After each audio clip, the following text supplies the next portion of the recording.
دیکھیں میں نے اس کو کہا ہے کہ یہ خوش آئند ہے کہ انہوں نے ہمیں پیشکش کی ہے، لیکن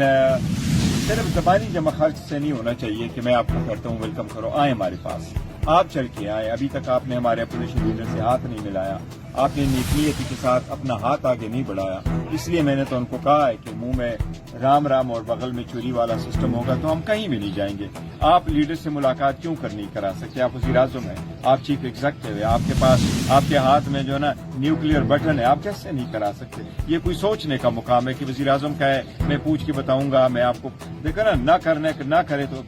200 ایکسکیوز ہے، کرنے پہ آ جائے تو کل ہو جائے۔ اگر ایسا ہے تو آپ ایٹ لیسٹ یہیں سے شروعات کریں۔ میں تو کل اسمبلی کے فلور پہ پرسوں بھی کہا ہے، کل میری سپیچ ہے تو بجٹ پہ میں ادھر بھی کہوں گا کہ ہمیں ابھی جس طریقے سے ایران اور امریکہ کے درمیان MOU سائن ہو رہا ہے، میمورینڈم آف انڈرسٹینڈنگ، ہمیں پاکستان میں بھی ایک میمورینڈم آف کمٹمنٹ سائن کرنا ہوگا جمہوریت کے لیے، آزاد عدلیہ کے لیے، اچھی معیشت کے لیے، عوام کے حقوق کے تحفظ کے لیے، اور اس میں یہ ساری فہرست ہو کہ ایک حکومت ختم ہو، دوسرے کے خلاف کرمنل کیسز آپ بنائیں اور دوسروں کو وکٹمائز کریں، پھر آپ حکومت میں آئے تو مس یوز ابیوز ہو۔ عوام کی خاطر، اس ملک کی خاطر، جمہوریت کی خاطر ابھی روش ختم ہونا ہوگا۔ یہ جو باتیں چل رہی ہے KP میں